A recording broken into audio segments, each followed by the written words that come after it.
صلی اللہ تعالی علیہ وعلی آلہ وأصحابہ اجمعین، اما بعد۔ قال اللہ تبارک وتعالی فی کلامہ المجید: اعوذ باللہ من الشیطان الرجیم، بسم اللہ الرحمن الرحیم۔ وَإِذِ ابْتَلَىٰ إِبْرَاهِيمَ رَبُّهُ بِكَلِمَاتٍ فَأَتَمَّهُنَّ فَقَالَ تَعَالَىٰ: قُلْ إِنَّ صَلَاتِي وَنُسُكِي وَمَحْيَايَ وَمَمَاتِي لِلَّهِ رَبِّ الْعَالَمِينَ۔ صدق اللہ العظیم وصدق رسولہ النبی الکریم، ونحن على ذلك لمن الشاهدين والشاكرين والحمد لله رب العالمين۔ رب اشرح لي صدري ويسر لي أمري واحلل عقدة من لساني يفقهوا قولي، آمين برحمتك يا أرحم الراحمين، والحمد لله رب العالمين۔ حضرات سامعین، اللہ جل شانہ کا لاکھ لاکھ شکر اور احسان کہ اللہ جل شانہ نے ہمیں ایمان کی دولت سے نوازا اور جناب رسول کریم صلی اللہ علیہ وسلم کی امت کے اندر پیدا فرمایا، اور نبی کریم صلی اللہ علیہ وسلم کا لاکھ لاکھ شکر اور احسان کہ آپ صلی اللہ علیہ وسلم نے دین کی باتوں کو ہم تک پہنچایا۔ گزشتہ جمعہ حضرت ابراہیم علیہ السلام کی سیرت اور اس سے حاصل ہونے والی جو نصیحتیں ہیں، حاصل ہونے والے جو اسباق ہیں، ان کا تذکرہ مختصر طور پر کیا گیا تھا۔ آج 9 ذی الحجہ ہے، یوم عرفہ، کل عید الاضحیٰ۔ حج کے ایام جن لوگوں کو اللہ تبارک و تعالی نے بلایا، توفیق دی، جن کے اوپر حج فرض ہوئے اور انہوں نے فکر کی، اللہ تبارک و تعالی سے دعا کی، کوشش کیا، اللہ تبارک و تعالی نے انہیں بلایا، وہ حج کے ارکان ادا کر رہے ہیں، قابل مبارکباد ہیں۔ اللہ تبارک و تعالی ان کے اس عبادت کو شرف قبولیت بخشے اور ہم سب کو توفیق دے، ہمیں بلائے اپنے گھر کا طواف، اپنے گھر کے دیدار کے لیے۔ یہ پورا عشرہ جو یکم ذی الحجہ سے شروع ہو کر 10 تک، کل تک چلے گا، کہ آج تک شام تک ختم ہو جائے گا، تو بڑا مبارک عشرہ تھا۔ حدیث پاک کے اندر آتا ہے کہ رمضان المبارک کے بعد روزہ رکھنے کا جو ثواب اور روزہ رکھنے کی جو فضیلت ہے، وہ ان پورے عشرے کے اندر ہے، 9 دنوں کے اندر ہے۔ اور آج کا جو دن ہے، جسے یوم عرفہ کہا جاتا ہے، آپ صلی اللہ علیہ وسلم نے فرمایا، جس نے آج کے دن روزہ رکھا، 9 ذی الحجہ کا روزہ رکھا، اس کے 2 سال کے گناہ اللہ تبارک و تعالی معاف فرما دیتے ہیں۔ علماء نے لکھا ہے کہ وہ گناہ جو کبائر میں آتے ہیں، بڑے گناہ ہیں، جنہیں گناہ کبیرہ کہا جاتا ہے، وہ اللہ تبارک و تعالی بغیر توبہ کے معاف نہیں کرتے۔ انسان بھول چوک، غلطیوں کا پلندہ ہے۔ اللہ تبارک و تعالی نے غلطی اور بھول کی صفت انسان کے اندر رکھی ہے۔ وہ چھوٹے چھوٹے گناہ یا چھوٹی چھوٹی نافرمانیاں جو جانے انجانے میں ہو جاتی ہیں، ایسی عبادتوں سے اللہ تبارک و تعالی ان گناہوں کو معاف فرما دیتے ہیں۔ آج کی رات جو آنے والی ہے، بڑی بابرکت رات ہے۔ عیدین کی جو راتیں ہوتی ہیں، ان راتوں کی فضیلت شب قدر کے علاوہ، یعنی جو رات شب قدر ہے، اس کو چھوڑ کر جتنی راتیں اللہ تبارک و تعالی نے بنائی ہیں، سب سے افضل ترین راتیں وہ عیدین کی راتیں ہیں۔ ان راتوں کو لہو و لعب میں لگانے کے بجائے اللہ تبارک و تعالیٰ کی عبادت میں لگائیں، اللہ کو راضی کرنے میں لگائیں، اللہ کو خوش کرنے میں لگائیں، اپنی زندگی کو سنوارنے میں لگائیں۔ حضرت ابراہیم علیہ السلام کی آزمائشوں اور امتحانات کا تذکرہ چل رہا تھا۔ گزشتہ جمعہ یہ بات ہوئی تھی کہ اپنے والد اور اسی طریقے سے اپنے قوم، وقت کے بادشاہ نمرود، ان کے ساتھ حضرت ابراہیم علیہ السلام کے جو امتحانات اور مناظرات ہوئے، جو تذکرے ہوئے، جو بات چیت ہوئی ہے، یہ بھی اللہ تبارک و تعالیٰ کی طرف سے ایک امتحان تھا، ایک آزمائش تھی، جس آزمائش میں حضرت ابراہیم علیہ السلام کھرے اترے، کامیاب ہوئے، پاس ہو گئے۔ اللہ تبارک و تعالیٰ کا حکم ہوا کہ اس پورے علاقے کو آپ چھوڑ دیں، خیر آباد کہہ دیں، ہجرت کر جائیں، عراق کی طرف چلے جائیں۔ حضرت ابراہیم علیہ السلام نے اپنا علاقہ چھوڑا، اپنے علاقے اور اپنے شہر کو خیر آباد کیا، اللہ تبارک و تعالیٰ کو راضی کرنے کے لیے۔ اللہ تعالیٰ نے انعام کے طور پر قرآن کریم میں اعلان کیا کہ باپ کو، ماں کو، خاندان کو، قوم کو چھوڑنے کے بعد اللہ تبارک و تعالیٰ نے جو انعام دیا ہے، وہ انعام حضرت اسحاق اور یعقوب علیہ السلام کی شکل میں اللہ تعالیٰ نے عنایت فرمایا کہ حضرت ابراہیم علیہ السلام کی پوری جو نسل چلی ہے، وہ نسل انبیاء کرام علیہ السلام کی چلی ہے۔ روایت کے اندر آتا ہے حضرت ابراہیم علیہ السلام سے 2 اولادیں پیدا ہوئیں، حضرت اسحاق اور حضرت اسماعیل علیہ السلام۔ حضرت اسحاق علیہ السلام کی نسل سے جو انبیاء آئے ہیں، دنیا کے اندر بھیجے گئے ہیں، ان کی تعداد تقریباً 70,000 ہے۔ اللہ تعالیٰ فرما رہے ہیں کہ علاقے کو چھوڑنے کی وجہ سے، والدین کو چھوڑنے کی وجہ سے، اللہ کی رضا کے خاطر اپنے آپ کو اللہ کے حوالے کرنے کی وجہ سے اللہ نے انعام جو دیا ہے کہ ایک بیٹے کی نسل سے 70,000 انبیاء اکرام کو پیدا کیا، اور دوسری اولاد حضرت اسماعیل علیہ السلام کی شکل میں اللہ تبارک و تعالیٰ نے عنایت فرمائی، بلکہ اللہ تعالیٰ سے مادہ حضرت ابراہیم علیہ السلام نے حضرت اسماعیل علیہ السلام کی نسل سے اللہ تبارک و تعالیٰ نے آخری نبی جناب محمد الرسول اللہ صلی اللہ علیہ وسلم کو مبعوث فرمایا، جنہیں امام الانبیاء کا لقب دیا۔ یعنی پوری نسل حضرت ابراہیم علیہ السلام کی جو چل رہی ہے، وہ انعامات و اکرامات کی بارش کے شکل میں دنیا کے اندر یاد کی جا رہی ہے، دنیا کے اندر جن کا تذکرہ کیا جا رہا ہے۔ حضرت ابراہیم علیہ السلام ہجرت کر کے جب چلے گئے اور بڑھاپے کے زمانے میں اللہ تبارک و تعالیٰ سے سوال کیا، رب ہب لی من الصالحین، اللہ تبارک و تعالیٰ نے انعام کی شکل میں حضرت اسماعیل علیہ السلام کو اللہ نے عنایت فرمایا دیا۔ جب حضرت اسماعیل علیہ السلام پیدا ہوئے تو اللہ تبارک و تعالیٰ نے حکم دیا کہ آپ اپنی اہلیہ اور اپنے اس بیٹے کو جس کو آپ نے مطالبے کے شکل میں مانگا تھا، اسے آپ اس جگہ پر لے جا کر چھوڑیں جہاں خانہ کعبہ تعمیر کیا گیا ہے، آباد ہوا ہے۔ قرآن کریم نے اس کا نقشہ کھینچا، بڑا عجیب نقشہ کھینچا قرآن کریم نے کہ آپ روئے زمین کا سفر کریں، کوئی ایسی زمین جس زمین سے انسان اکتاہٹ محسوس کرے، جہاں پر رکنا نہ چاہے، بھاگ جانا چاہے۔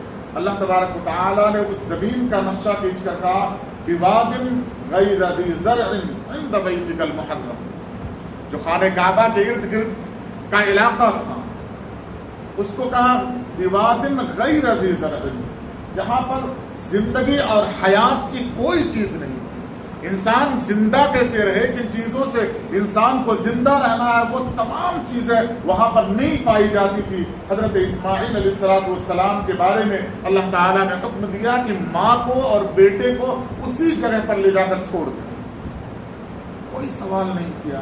ابراہیم علیہ السلام نے